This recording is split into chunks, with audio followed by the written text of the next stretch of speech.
This is Reverend Dr. William J. Barber, and we are listening to the Ralph Nader Radio Hour. Stand up, you've been sitting way too long. Welcome to the Ralph Nader Radio Hour. My name is Steve Scrovan, along with my co-host David Feldman. Hello, David. Good morning. And our producer, Hannah Feldman. Hello, Hannah. Hello, Steve. And the man of the hour, Ralph Nader. Happy birthday, Ralph. Well, thank you very much. And we're going to have a very, very prominent program today by a superb investigative reporter. Listeners, stay tuned. Yes, Ralph. On the program today, we welcome intrepid investigative reporter Jeremy Scahill from DropSite News, who's going to give us his insights into the genocide in Gaza. As regular listeners know, Ralph has been calling attention to the vast undercount provided by both Hamas and Israel, and believes if the real toll, which by many estimates projects into the hundreds of thousands, were broadcast, that would go a long way toward galvanizing the American people against this slaughter. We'll also discuss with Scahill the details of the October 7th assault, the state of the fragile ceasefire, and the possibility of a wider war with Iran. Then, close the show, Ralph has a response to a social media post from someone accusing him of being a hypocrite for not supporting the so-called rooting out of corruption being conducted by Elon Musk and his Doge dogs. You don't want to miss that. As always, somewhere in the middle, we'll check in with our relentless corporate crime reporter, Russell Mokhiber. But first, what's the latest from Gaza? David? Jeremy Scahill is an investigative reporter, war correspondent, and author of the books Dirty Wars, The World as a Battlefield, and Blackwater, The Rise of the World's Most Powerful Mercenary Army. He's one of the founding editors of The Intercept, and he is co-founder with Ryan Grimm of DropSite News, a non-aligned investigative news organization dedicated to exposing the crimes of the powerful, particularly in overt and secret conflicts where the U.S. government is playing a key role. Welcome to the Ralph Nader Radio Hour, Jeremy Scahill. Thank you. It's my honor to be with all of you. This is a real opportunity, listeners, to hear from one of the greatest investigative reporters of our time. And I want to start, Jeremy, with something we've discussed before, and that is the whole vast undercount of deaths and casualties in Gaza. So let's get rid of one myth here. Hamas knows that far, far more Palestinians have been massacred. So does the State Department, which is sitting on information that it won't release under our Freedom of Information Act. And so do many respected specialists around the world who 3 months after October 7th would say things like, well, if conditions continue, 500,000 Palestinians in Gaza will die in 2024. That was a statement by the prominent global health director of the Department of the University of Edinburgh, for example.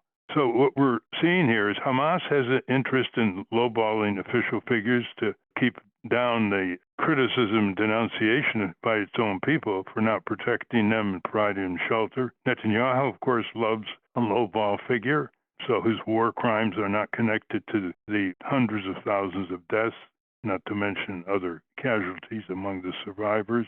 And, of course, the Biden and Trump administrations follow Netanyahu's processes. I think there's a strong strain of racism here operating. Palestinian lives have never counted by the U.S. and Israel over the decades when Israel was bombing and blowing up all kinds of civilian infrastructure. So with that background, what have you found out about the proper estimates? Yeah, thanks, Ralph. First of all, let's just fly up to 30,000 feet and look at the big narrative picture here. The way that Israel and to a large extent the United States have portrayed the population of Gaza is that it's basically an encampment of Al-Qaeda or ISIS type figures.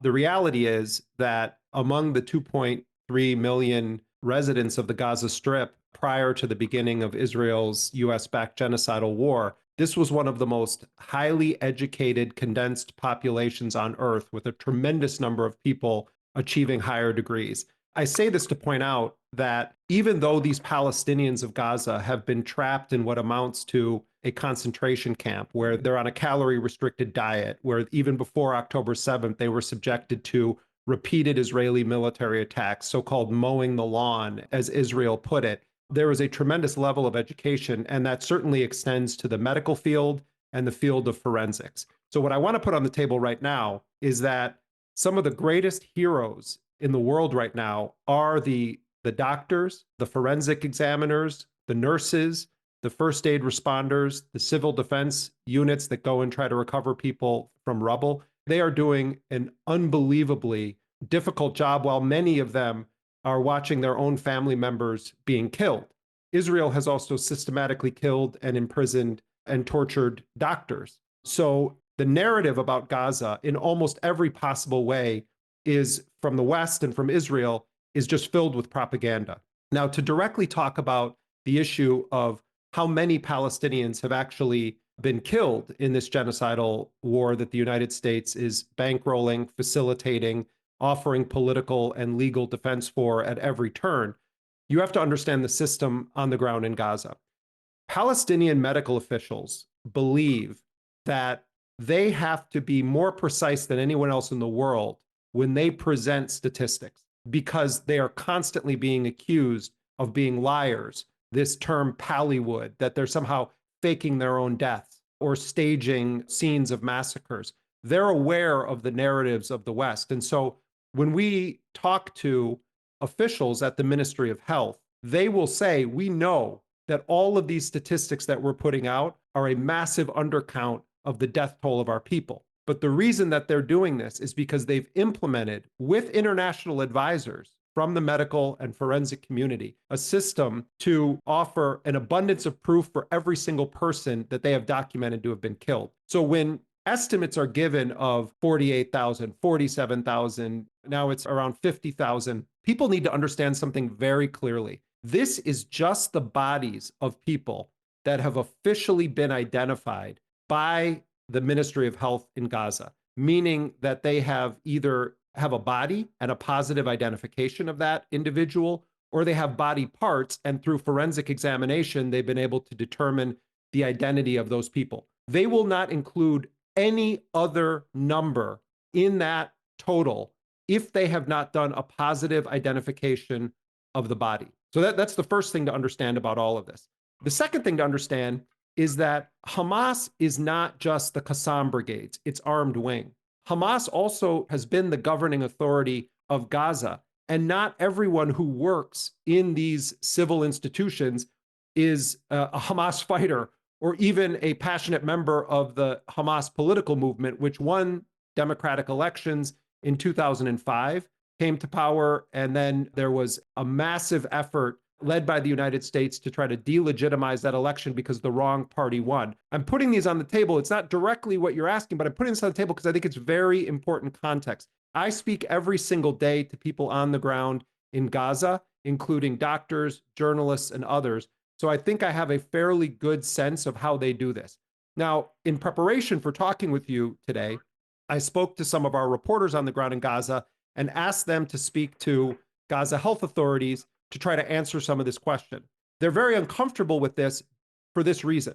They don't want to be accused of engaging in any form of propaganda. Having said that, they're saying that there are very likely tens of thousands of bodies that remain under the rubble, and that in and of itself may be an undercount.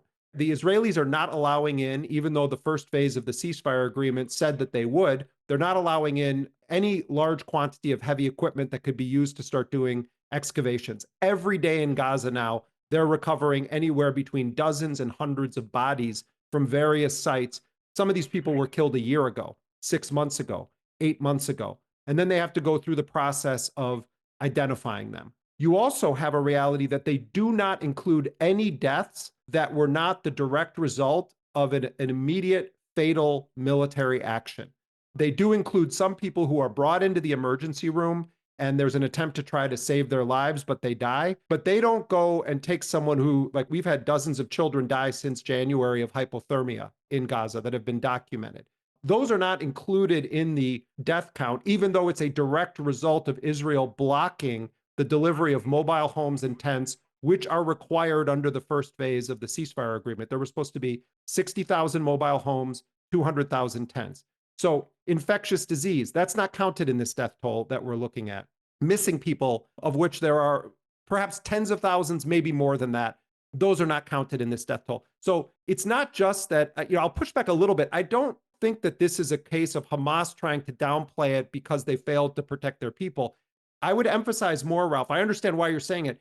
The professionalism of the Palestinian doctors, forensic workers, and others, I think, is indisputable. And I understand the logic of why they're releasing the statistics in the way that they are. So when I then said, well, what do you think is the actual death toll? No one wants to answer that question who is a forensic or medical expert for obvious reasons. We saw the letter to the Lancet that indicated through its own formula that 186,000 plus Palestinians are likely to have died. And this is many months old. Then we more recently had a British study that said that there was a 40% undercount of the number dead. But when you talk to Palestinians whose job it is to count the dead, they're very reluctant to offer any other extrapolation. The final point I want to make on this is that, Israel is very fond of talking about the events of October 7th in the context of they wiped out this family, they killed this family. There are approximately 2,000 Palestinian families that no longer exist. Their entire name has been wiped out of their family. Let me repeat that. Roughly 2,000 Palestinian families have been erased from planet Earth since this started. So, there is no question that a dramatic number of people died well beyond these estimates. But I would defend the Palestinian health authorities because I think that they're doing something that they recognize they have no other option. They have to be able to prove a name, and they've created a searchable database. And international experts have checked their statistics. The rate of error is minuscule, which means that they're telling the truth about verified deaths. Well, you're talking about extended families, 2,000 extended. Give an idea of how many absolutely. in an extended family. No, I mean, look, in addition to all of the Palestinians I talk to on a regular basis in Gaza, in the West Bank, in occupied Jerusalem, I also have Palestinian friends, many Palestinian friends. One friend of mine, 220 members of her family, they've documented that they've been killed. This is from one family with the same last name. This is a Palestinian American friend of mine. The other day, I met a Palestinian doctor from Gaza who lives in Germany, and 60 members of his mother's side of the family have been killed, and 50 members of his father's side of the family. This is just in my social circle. So if you extrapolate that out and you hear what I'm saying about 2,000 families, you're talking about large Palestinian families. People will work their whole lives to save up enough money, and they build a house that houses multiple generations of their family. So I'm investigating another story right now, Ralph, of a strike that happened long ago, but it relates to something else going on. I'm just looking at one strike. There was a building that was bombed housing members of a family. 93 people were killed in that bombing. They're all related. And that's not wiping out that entire family. That's just one part of one family. So when you're talking about 2,000 families being wiped out, when you're talking about thousands upon thousands of people buried under the rubble of what used to be their homes, and then the Israelis come in with their utterly sadistic, macabre tactics where they then bulldoze people, put them in mass graves. I don't think we right now have any sense of the scope of the killing that has happened. We're not even talking about disease, which has spread. There's a report that came out in early February that said that the life expectancy, this is from the Lancet, had dropped from around 70 years old down to 40 years old in Gaza. This is a staggering decline in the life expectancy. And this was within just the first year of the so-called war, of the genocide, that you had this remarkable plummet in life expectancy of the Palestinians in the Gaza Strip. Well, there are 5,000 babies born every month in Gaza, 2.3 million people, and they're born into the rubble. To begin with, that severely lowers the average life expectancy. Let me broaden it out here. Why is it important to have a more accurate estimate? Because it will intensify the diplomatic, political, and civic pressures to stop the killing and to negotiate a peaceful settlement. So we're talking now in 2.3 million people, Jeremy. They have lost more people than the combined deaths from Hiroshima, Nagasaki, and Dresden. That's important to get to the Western psyche here, the full amount of the horror and the genocide, in order to mobilize more pressure. I had someone tell me a few weeks ago, the Hamas figures, they're about just what we lose on the highways in a year. No big deal. Well, it is a big deal. and most of them are women, children, elderly to begin with. So, with that background, what would you recommend the civic peace groups to start doing here, or any other groups in Europe and the United States and around the world? I think to go back also to something that we spoke about at the beginning, the campaign to dehumanize Palestinians has been so effective on the part of the United States, Israel, and we've seen an unprecedented embrace of the militarism of Israel and the United States in Europe as well, where you have countries like Germany, where for much of the duration of this 16 months of a genocidal war, you've had a media culture in Germany that is celebrating Israel's actions, defending it, arming it, defending the right of the state of Israel to exist. And a friend of mine, Ali Abu Nima, who runs Electronic Intifada, said that the Germans have been punishing the Palestinians for the German mass murder of Jews for many decades now. And I think that that's an apt description of it. I bring that up because we can talk about these statistics, and I think you're right. We should be talking about a much larger number of Palestinians killed, primarily with American weapons and with full bipartisan US support. But if we don't find a way to confront this radical dehumanization campaign, where children are not children, they're actually future Hamas members, where journalists are Hamas, doctors are Hamas, the United Nations is Hamas, everyone is Hamas. That to me is sort of what makes all of this possible. I know this from working in war zones. Dehumanization is the first thing you need to do before you engage in mass killings of a civilian population. You have to make it clear that these aren't actually people that we're killing. And so while I think it's an important, a vital discussion that we're having, the broader picture here is they don't see Palestinians as people, and that has seeped into the mainstream. On the other side of this, though, Ralph, we see that there is a completely unprecedented rejection now of militant Zionism that pretends to speak for the Jewish faith in the form of an Israeli state that is a settler colonialist apartheid regime. There's an unprecedented level of activism right now and awareness of what the state of Israel is doing to not just the Palestinians in Gaza, but also in the West Bank, and correcting the record on people implying that this is somehow not as bad as it seems. You have to do a thorough interrogation of how many people have actually been killed in this war with Western bombs, Western ammunition, and Western support. Let's put the shoe on the other foot. Assuming Israel was the victim and all this massive bombardment was supported by a superpower behind the attackers, you think they would bother with just estimating hospital and mortuary documented deceased people? Before October 7th, Israelis bombed periodically Gaza and the West Bank. I think the injury and death ratio was 400 to 1 in the last 50, 60 years. 400 more Palestinians than Israelis. So October 7th happened. Two questions to you. Number one, how could the most modern multi-tiered border security apparatus suddenly fail, which was backed up by human intelligence?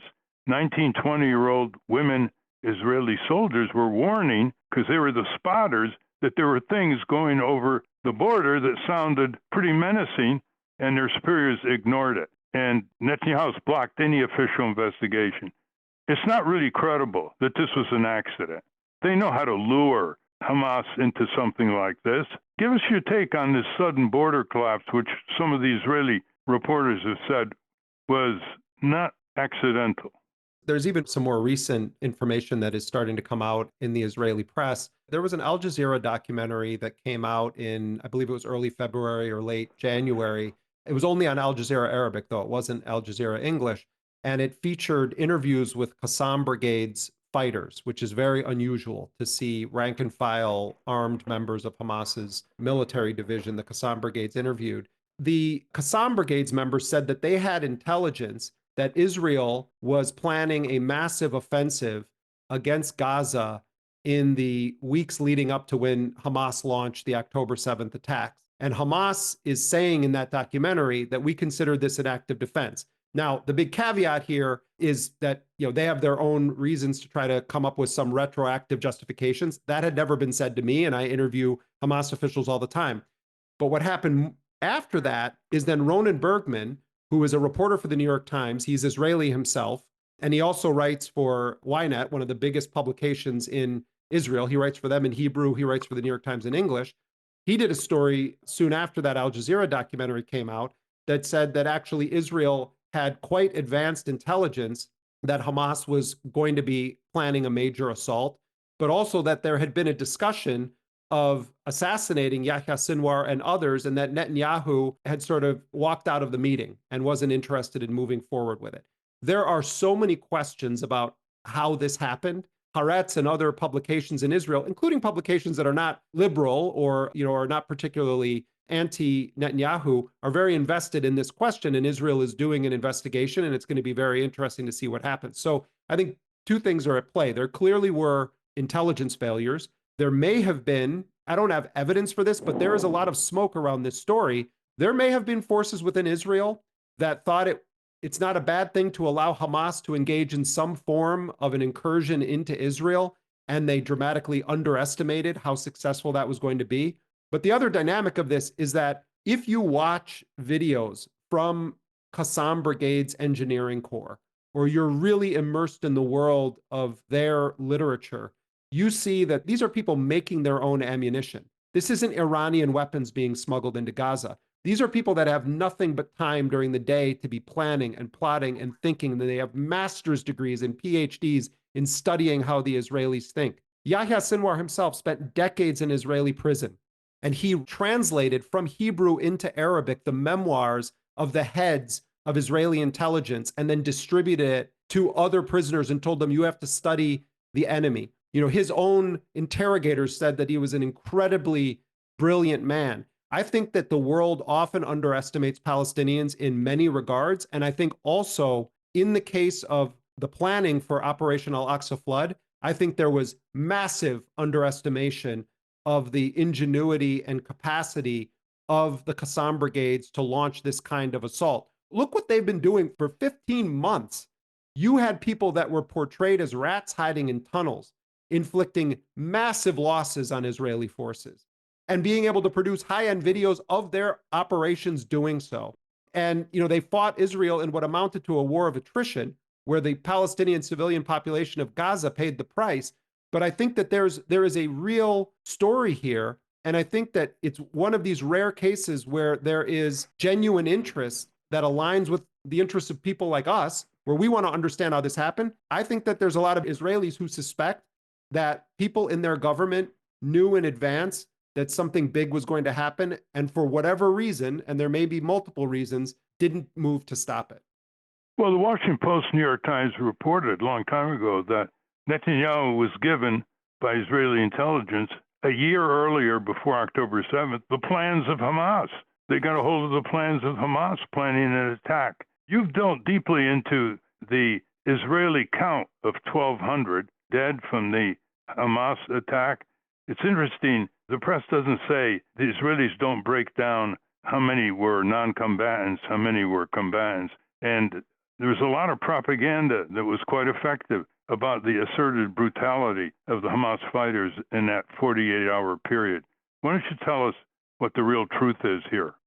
So I've spoken with senior Hamas officials, and I'm one of the only Western journalists that has interviewed any senior official from Palestinian Islamic Jihad in decades. I did an interview with the #2 leader of Palestinian Islamic Jihad, Dr. Mohammed al-Hindi, who, by the way, is a medical doctor that worked at Al-Shifa Hospital in the 1980s. And I mean, people should actually read. We published the whole transcript of the interview I did with him because it was such an unusual opportunity to hear, a long-form conversation with one of the leaders of one of the two most important Palestinian factions that did October 7th. But he told me from Islamic Jihad that their forces, Saraya al-Quds, weren't even informed until the morning of October 7th what the actual operation was or the timing of it, that it was a close hold covert operation, that only a very small circle of people knew the actual plan. And so around 6:30 in the morning, you have the Qassam brigades and Saraya al-Quds, the special force military unit of Palestinian Islamic Jihad, engage in a systematic breach of multiple parts of the concentration camp fence and wall. And the first targets that they went to were all of these military outposts in what's called the Gaza envelope. And they started killing large numbers of Israeli troops. And then they began to take Israeli military personnel captive and bring them back to Gaza. Now, the reason that they're doing this is because Palestinians have been shown repeatedly over the years that the only way that they can free any of their hostages, any of the Palestinians who are being held, and there's a couple hundred Palestinians who are serving life sentences. Nael Barghouti is the longest serving political prisoner in the world. You have Marwan Barghouti, who many believe would win a democratic election in an independent Palestinian state. The Israelis have been refusing to release these guys, but the main aim of that operation was not let's kill as many Jewish people as possible. That would be stupid, even on a tactical level. That was not the mission. The mission was to try to take as many captives as possible, particularly soldiers. Remember, in 2011, you had more than 1,000 Palestinians released in exchange for one Israeli soldier, Gilad Shalit. And among the Palestinians released in that deal in 2011, Ralph, was a man named Yahya Sinwar, who would go on to be the main planner of the October 7th attacks. And before he was released from prison, he told his captors that someday we're going to come back and we're going to kidnap your family members. I mean, this is like, you can't make this stuff up. So this guy then organizes this assault. The issue of Palestinian prisoners is so important to the fabric of Palestinian political life that, you know, people can argue anything they want with me. I deal with this day in, day out. I talk to these people. I know that that was one of the primary objectives. Well, there are thousands in jail. There are thousands of Palestinians, including women, children. They're just arrested, kidnapped, in effect. No charges. They're thrown in jail. Also, even when they release them, they replace them with more kidnaps. They have prisons, listeners, in the West Bank itself for these purposes. Let's get to the way that 48 hours played out. Right. So they go in and first they start attacking military outposts. And I've been told by personnel from Hamas, they were astonished at how easy it was for them to just waltz in to these military facilities. Another thing people don't talk about, they seized a lot of documents. They took a lot of documents, hard drives, other things from the Israelis. Israel's government knows that. They're very concerned about what level of documents and intel were seized in those operations. Then they start to spread out to the kibbutzim. And as this is happening, you know, now we're a couple hours into the morning, other armed resistance factions that had no role in this whatsoever and weren't read in on it start going in to Gaza. And they're only loosely coordinating with Hamas and Islamic Jihad. So they start going where they're going around Israel and they start shooting people, taking people, you know, doing what they're doing.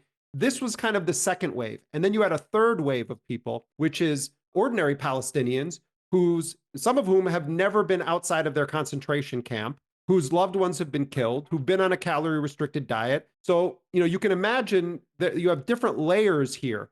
You have special units within Qassam that are very disciplined. Then you have people that are kind of, you know, they didn't know anything was happening and they're like, wait a minute, this is the war against Israel, and they start pouring in. I just am giving you this context because there were multiple layers of actors that come into this equation. And when Israel first starts telling the world about this, and when the world starts recognizing what's happening, they're saying thousands of civilians have been killed.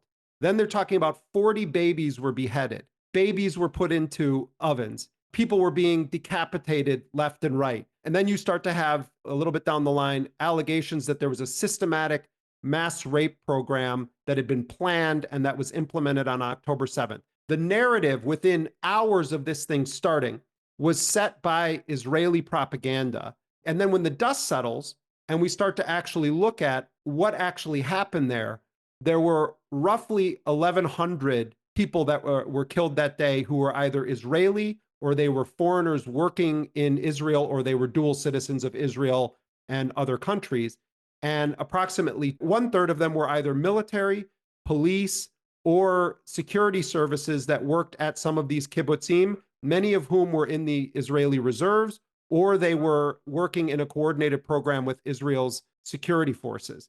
And then there's the question of how many of the people that were killed that day were killed by Israeli forces that were responding to it. You definitely had cases of what's called the Hannibal Doctrine, which is an Israeli practice that indicates that it would be better to kill Israeli personnel rather than let them be kidnapped or taken prisoner by Palestinian fighters. And kill the Palestinians who were driving the vehicles or Well, obviously, they're going to kill the barricading Palestinians, but they're also Israeli going to kill their own families and people. homes. Yes. Now, I don't know to what extent the deaths that were caused by Israel are understandable right now. There are some people that believe enormous quantities of the people killed were killed by Israeli forces. I tend to doubt that it's a large percentage, but it's not insignificant. You know, there are documented cases also in some of these kibbutzim where Israelis themselves said that Israeli forces shelled and blew up a house with a dozen people inside of it. So we know that that happened. We know that that was at play. But I've gone through, just to give you one concrete example, I've gone through the 36 or so people that were killed that day that were 19 and younger. They said 40 babies were beheaded. There was one infant named Mila Cohen, who was a 10-month-old baby who died in crossfire in her mother's arms when the Israelis were in a shootout with the Palestinian resistance fighters who were there. There were some toddlers that died in their homes that were engulfed in flames. There is no evidence that a single baby was beheaded. In fact, there was only one infant killed that day, and we know her name and we know how she died. So when you start to then realize these truths and these facts, when you hear Israeli officials make claims about Hamas murdering captives with their bare hands, and they say, the forensics indicated that they were murdered with their captors' bare hands. Now, I don't know what happened there, but I know that in November of 2023, Hamas announced that the Bibas family, Shiri Bibas, Ariel Bibas, and Kafir Bibas, Kafir was 9 months old when he was kidnapped. It's indefensible to take a child. No one should ever do that. It's wrong from the origin of it. And a 4-year-old, they're taken back to Gaza. Hamas announced in November of 2023 they had been killed in an Israeli airstrike. Israel intentionally fanned the flames of hope that they're still alive because they wanted to use that episode to try to justify an intensification or continuing of the war. And the chief forensic officer, who is the one that they're all relying on, also perpetrated the hoax about beheaded babies, also perpetrated other hoaxes, and put the official stamp of him being the chief forensic officer onto Israeli propaganda. I'm going to great lengths to talk about this because you cannot believe anything an Israeli official ever says about the conduct of a Palestinian unless they show you irrefutable proof, because lying is the norm. Propaganda is the norm. Exaggeration is the norm. The accusation is the confession almost always. And listeners should know that a lot of what Jeremy is saying now has been reported by Haaretz, the Israeli newspaper, as well as a television station. Apparently, there was a program which rejected one propaganda statement after another about beheading babies. They show the Israeli propaganda and they say, it didn't happen, it didn't happen, it didn't happen. This is from an Israeli television station. I'm glad you bring up Israeli media because it's very interesting, Ralph. You can read, Haaretz has its problems. There's a critique that I think is legitimate of Haaretz, but Haaretz does journalism about Israel that puts American news organizations, including many so-called liberal publications, to shame. And it's not just Haaretz, which is the kind of liberal major newspaper in Israel, but many of their mainstream establishment publications have done better reporting on some of these issues about propaganda and Israel's own crimes than many U.S. news organizations, even some that purport to have good politics. I mean, it's really wild. But yes, almost everything I'm saying is based on Israeli sources. Just to give you a sense of it. Almost everything I just told you is based on Israeli media sources. Now, you wrote an article, a long article for your new organization, Dropsite, which you are working with Ryan Grimm, on February 24th. So this is new. It's about the ceasefire, how shaky it is. You quote a spokesperson for Donald J. Trump, National Security Council spokesperson Brian Hughes. He said, Trump is prepared to support Israel in whatever course of action it chooses regarding Hamas, end quote.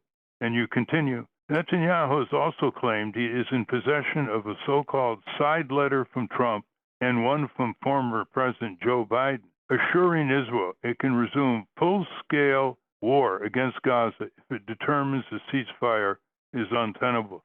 And that's quoting you. You want to expand on this, how they're violating the ceasefire, not only with bombardments, but blocking more humanitarian aid in, the tents and shelters and so forth? And what you think is going to happen? First of all, we need to place the blame where it really belongs, and that's on Joe Biden and Kamala Harris, who were the chief facilitators of the Israeli genocide entirely. And also, if you go back and look at the ways that Netanyahu repeatedly sabotaged any ceasefire agreement, he was consistently rewarded by the Biden administration for sabotaging ceasefires, including when last summer, Joe Biden stood in front of the world and said that we have a deal that's based on an Israeli plan. This was last summer in May. And there was a May 27th protocol that Joe Biden told the world that Israel had agreed to, and now it's up to Hamas. It got ratified at the United Nations Security Council. And then Hamas, and this was from my reporting, and I have the documents to prove it, by July 2nd, Hamas had accepted that agreement and informed international mediators that it accepted American amendments to the agreement, and they made major concessions in it. Netanyahu then blew up the deal, intensified the genocide, and Biden rewarded him with ongoing weapons shipments, political support, defense from his problems with the International Criminal Court and the International Court of Justice. And then you have Trump come into power, or actually before Trump came into power. The only reason there's a ceasefire right now is because of Donald Trump. It has nothing to do with Joe Biden, had nothing to do with Kamala Harris. They should forever be remembered as the people that facilitated this genocide. They should never be able to appear in public without being disrupted and demanded. Now they both signed big contracts with CAA to represent them, and they're going to go the Obama route where they try to cash in and they're going to do whatever books and public speaking. They should never be able to appear in public without being asked about it. Trump, for his own reasons, says that if there is not a ceasefire deal by the time that I'm sworn in and hostages don't start coming out, there's going to be hell to pay. It was framed as a threat against Hamas and the Palestinians. But in reality, Trump has a rather complicated relationship with Netanyahu. I don't believe Trump likes Netanyahu much at all, probably for his own superficial reasons, but there's some indications that Trump doesn't actually like him. Trump did get $100 million from Miriam Adelson, a dual citizen of the US and Israel, and she wants the West Bank entirely annexed. So it's not that Trump is some friend of the Palestinians, but Trump is a transactional guy, and there's a wild card here as to what he's doing. What you're referring to is that Trump, and he's been saying it more and more lately, whatever Israel wants to do, it's fine. Keep the ceasefire, don't keep the ceasefire, let him deal with it. This could be a tactic that Trump is using, similar to his Middle East Riviera. The United States is going to take over Gaza. Yeah, we have to take it serious. It has total genocidal intent, naked imperialistic threat to seize, this property. But as a Palestinian analyst, Abdul Jawad Omar told me the other day, he made an interesting point. He said that Trump didn't say Israel can have Gaza. He said the United States. And in a way, Netanyahu didn't like that. But what Netanyahu and the Israelis did like was that Trump set an agenda that you have to remove all of the Palestinians from Gaza. And in the same way Trump talked about his border wall, about immigration, USAID now, it becomes the agenda. So in that way, it's being passionately embraced by Netanyahu. Trump is a dangerous character in this equation because what he's saying you have to take seriously. He's the president of the United States. He is basically saying if Israel decides to start dropping those 2,000-pound bombs, of which I've given him a bunch more now, I've lifted all the minimal restrictions that Biden had put in place, it's a very, very dangerous situation. And now you have a lunatic, Mike Huckabee, going over there as the U.S. ambassador. You have the West Bank, where 50,000 Palestinians have been forcibly removed. They've leveled Jenin to the ground. I was just talking to our reporter in Jenin. She just came out of there. It's completely destroyed. The Israelis are seizing Palestinian territory in the West Bank every single day. They're ripping up the roads. They're displacing everybody. They're smashing all of their homes and businesses, leveling it to the ground. Parts of the West Bank look like Gaza right now. So we have to take Trump seriously. It's extremely dangerous what he's saying. But as a journalist, I'm telling you, there's a wild card here. Trump has an authority with the Israelis and Netanyahu that Biden didn't have after the first month or two of the post-October 7th environment. The Israelis realized they could play Biden like a fiddle. And with Trump, he has more agency. So I guess it's a horrible thing to say, Ralph, but I think one of our best hopes right now is that Trump somehow has some other vision. The Arab nations are meeting. The Egyptians put together a proposal that doesn't look bad on its surface for reconstruction and keeping the Palestinians in Gaza. Trump desperately wants normalization with Saudi Arabia to happen with Israel, but also the Saudis want the ability to pursue a nuclear program that Trump seems to be willing to give them. So there's all these things are floating in the air right now.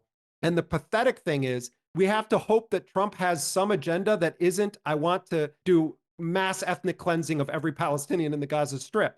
It's a nuanced thing. It's contradictory, but I'm a journalist and I'm just sharing with you relevant facts and analysis that I'm hearing from people. And people can take or leave anything that I'm saying, but I'm immersed in this every day and I'm sharing with you the chaos of the reality right now.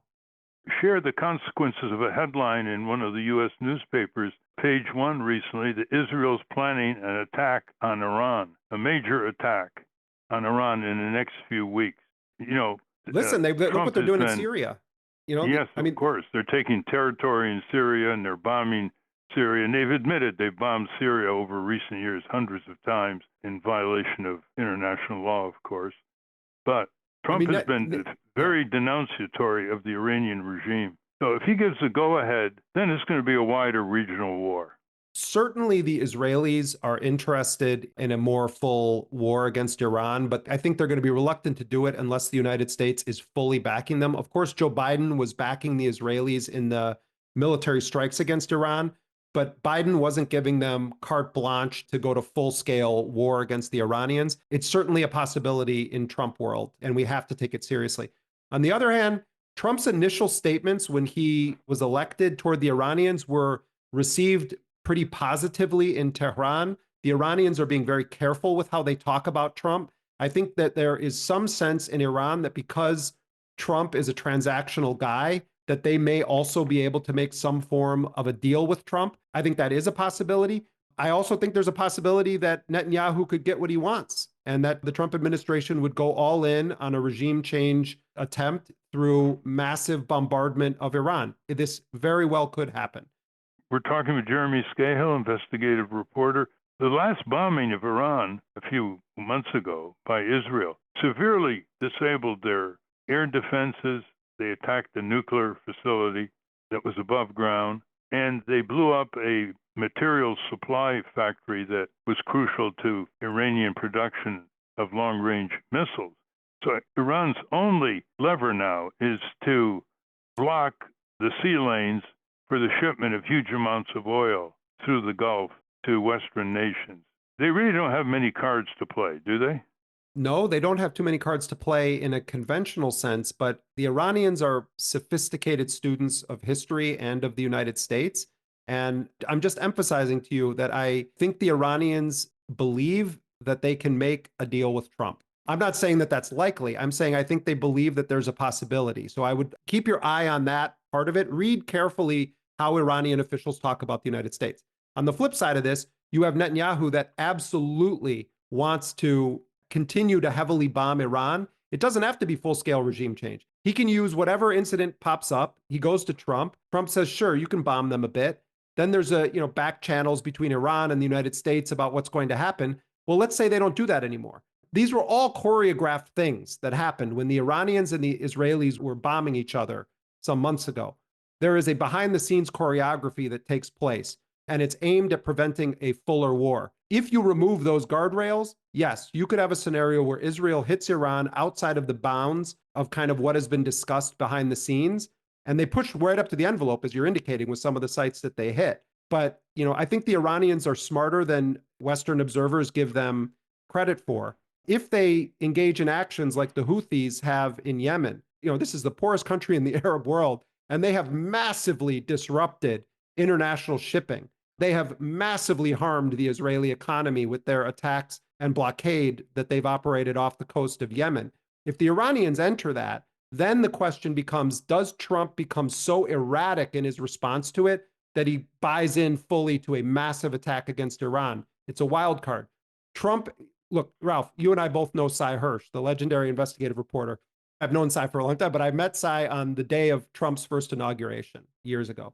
And I was sitting in Cy's living room, and Cy said to me, Trump's a circuit breaker to the system. He wasn't praising him. He was just stating a fact. He's a circuit breaker. He is so unpredictable in many ways that I hesitate to predict what he's going to do in these cases. My hope is that the part of Trump that seems to be inclined to not be a huge fan of massive wars around the world prevails in some of this. That doesn't mean that I'm praising Trump. It means I'm stating a fact. Trump has made statements about American foreign policy that you almost never hear a U.S. president make. And I think as much as possible, we have to encourage that strand within Trump world to say, yeah, that's the good thing to do. Like, let's not do it, because the Democrats have been militaristic, hawkish, and it comes with the added curse of selling policies to liberals that would be opposed if you saw the Bushes and Cheneys and Trumps of the world doing it. There's more outrage among what I call blue MAGA, these sort of cultish partisan Democrats, over Trump's proposal to take over Gaza as a Middle East Riviera than most of these people ever said during Biden and Harris actively facilitating a genocide. They're up in arms about Trump talking about taking Gaza in a much more passionate way than they ever were about Biden actually facilitating genocide. So let's be honest about Trump in this regard, that there are some strands of his orbit that are different than we traditionally get in an American president.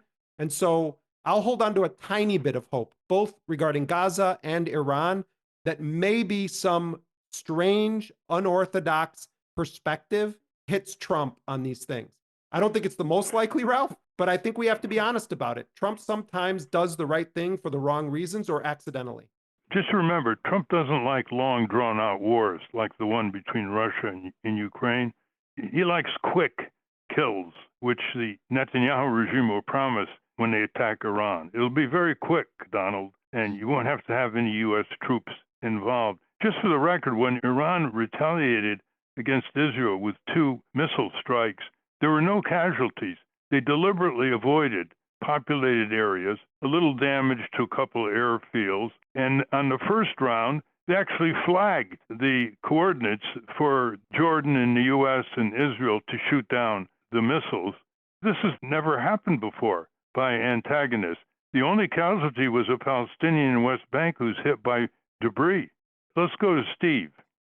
Jeremy, what do you see as the end game? If you were going to predict 10 years from now, do you see a greater Israel completely isolated? Do you see a two-state solution? What do you see on the horizon? I think the only thing I would be able to say with certainty is that there is no chance, if you study the past 76, 77 years of history of the Palestinians, there is no chance that they are going to voluntarily leave their land. There is no chance that they are going to lay down their arms in a struggle for national liberation. And I think that the only certainty here is that the Palestinians are not going to give up. And the question is, how much damage has been done to Israel itself by the events of the past 16 months within Israeli society, but also on the world stage? History is filled with examples where it seems that liberation struggles are going to be stomped out, crushed, eliminated. People will be annihilated. And yet, somehow, when you're talking about people who have a deep connection to their land, when you're talking about people whose entire life story is written in the blood of their relatives who have been expelled and imprisoned and tortured and killed, that those people always have the will to struggle. And so I'm not in the business of predictions, but I'm certain that there is no chance that the Palestinians are going to give up on their righteous cause for national liberation. I think that there are serious questions about the stability and viability of the state of Israel in its current format. I think Netanyahu radically miscalculated when he set out to try to annihilate the population of the Gaza Strip. And I think that you're going to see a real question being called on what happens with the state of Israel. People inside and outside of Israel who were once for a two-state solution are now saying Israelis control all of Palestine, and they're about even in population, Palestinians and Israelis. And it's a one-state solution. They're supporting a one-state solution, living in peace with each other, maybe under a confederacy, and equal voting rights.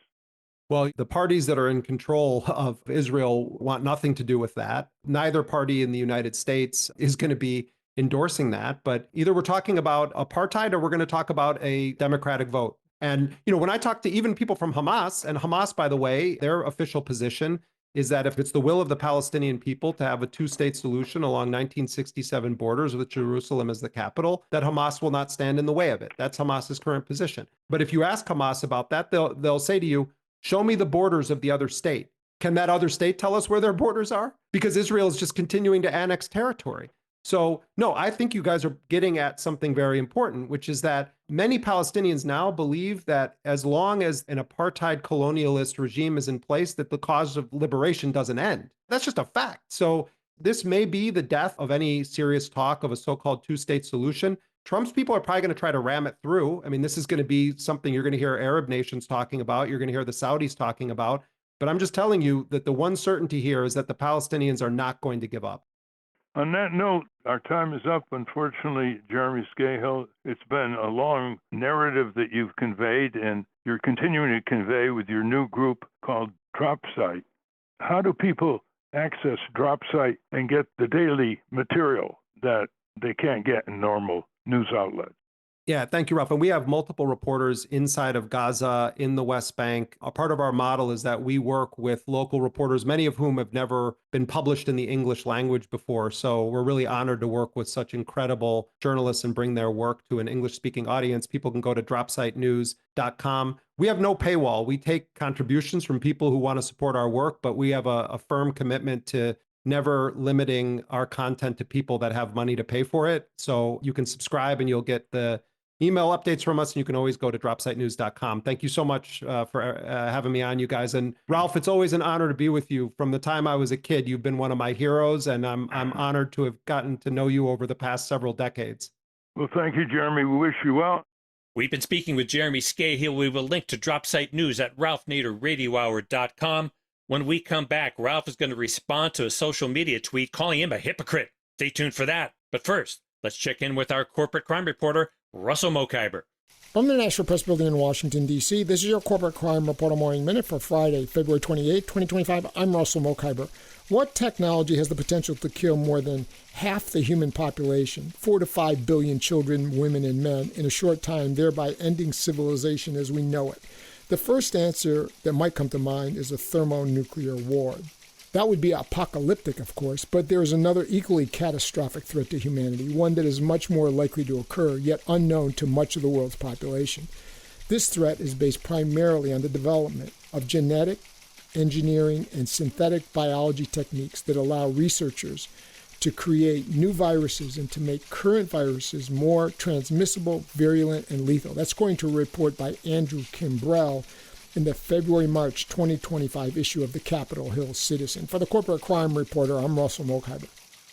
Thank you, Russell. Welcome back to the Ralph Nader Radio Hour. I'm Steve Scrovan, along with David Feldman, Hannah, and Ralph.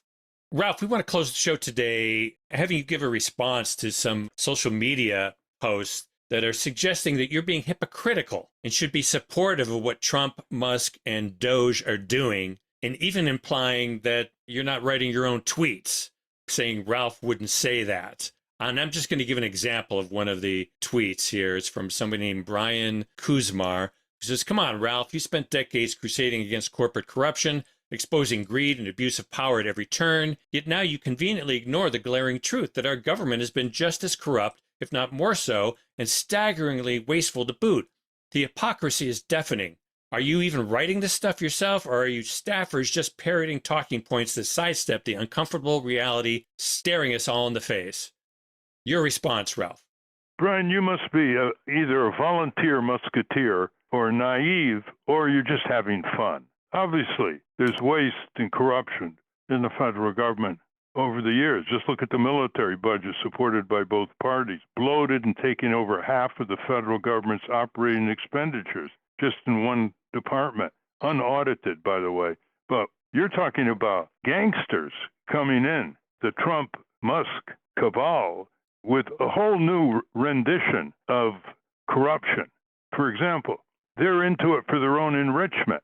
First thing they did is fire the cops on the corporate crime beat, shutting down one agency after another, firing inspector generals, any agency that is going after the corporate crooks, which, of course, they have an affinity for. The second thing, in addition to getting the cops off their back, especially all the agencies investigating Musk and his operations, which have been essentially put on the shelf, is they're enriching their own business. They're pushing for more tax cuts for the super rich. Well, that includes themselves. And they're cutting Medicaid in half. They got the GOP in Congress, in the House, cutting Medicaid, 72 million Americans, many of them Trump voters, cutting the budget in half in order to pay for even more tax cuts for the super rich and big companies that Trump gave them in 2017 during his first term. So, just bring yourself up to date, Brian. Trump is going after everybody. In fact, 80% of the $160 billion that Biden got through Congress relating to construction of renewable energy goes to the southern states, the red states that voted for Trump. And of course, in all of these, trying to get rid of Meals on Wheels, trying to get rid of Head Start, those affect conservative families too. And then, Brian, you should appreciate this. Most of the programs that are being cut are programs for serving ordinary people in need, most of them. Now, here's the biggest waste, fraud, and corruption that preceded Trump. The Trump-Musk axis is not touching corporate crimes on government programs, like ripping off Medicare $60 billion with a B a year. They're not touching corporate handouts, giveaways, subsidies, bailouts, hundreds of billions of dollars a year in tax expenditures and these subsidy programs. And they're not really touching the bloated military budget, although they're making some verbiage about it, because the Republicans in the Senate have just added another $150 billion to the military budget. So those are the three big items that neither the Democrats nor the Republicans touched. And so don't think that Trump and Musk are any different, other than giving even more green lights for this kind of rapacity on the federal government and the American taxpayer and their right to health, safety, and economic well-being. So I think there's going to be a real mounting resistance, and maybe we'll come out ahead, Brian, but keep up to date. Thank you for that, Ralph. I want to thank our guest again, Jeremy Scahill. For those of you listening on the radio, that's our show. For you podcast listeners, stay tuned for some bonus material we call the wrap-up. For fans of In Case You Haven't Heard, Francesco DeSantis will be back next week, so hang tight. We miss him too. A transcript of this program will appear on the Ralph Nader Radio Hour Substack site soon after the episode is posted. The producers of the Ralph Nader Radio Hour are Jimmy Lee Wirt, Hannah Feldman, and Matthew Marin. Our executive producer is Alan Minsky. Our theme music, Stand Up, Rise Up, was written and performed by Kemp Harris. Our proofreader is Elizabeth Solomon. Join us next week on the Ralph Nader Radio Hour. Thank you, Ralph. Thank you, everybody. Stand up, step up, step up. You ought to